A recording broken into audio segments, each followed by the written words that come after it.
El rec Comtal. Durant més de 1000 anys, el rec Comtal ha estat la gran séquia que ha vestit d'aigua la ciutat de Barcelona. L'origen el trobem a l'edat mitjana, probablement al segle X, quan el comte Mir va decidir millorar els aqüeductes romans que portaven aigua des de Collserola i des del Besòs.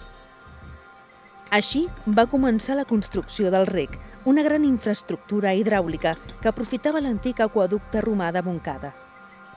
El rec era un canal obert, fet amb pedra de Montjuïc, per on baixava una gran quantitat d'aigua que permetia regar els camps i millorar-ne així la productivitat. La força amb què circulava aquesta aigua va permetre que al llarg del recorregut cap a Barcelona es construïssin 21 molins i una farga, tots moguts amb l'energia hidràulica. Un d'aquests molins es trobava a la quadra de Vallbona, un extens terreny que s'estenia per Torre Baró fins pràcticament la Trinitat i que era propietat del noble Guillem d'Argentona. El rec entrava al Pla de Barcelona pel barri de Vallbona, l'únic lloc on se'n conserva un tram descobert. Encara avui es pot resseguir el traçat al costat de la via del ferrocarril i al peu del turó de la bateria.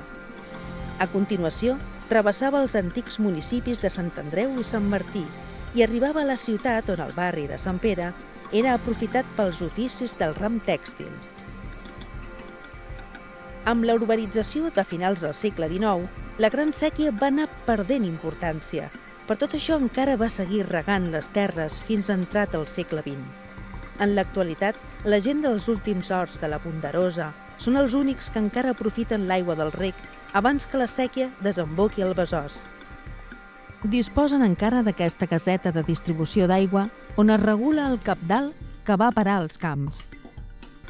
A banda d'això, el rec gairebé no s'utilitza com a séquia, però aquest racó del barri de Vallbona s'ha recuperat i s'ha convertit en un espai enjardinat.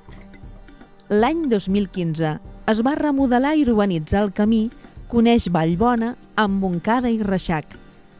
Ara el camí és més ample i més segur perquè no l'afecta el cabdal del rec i està il·luminat.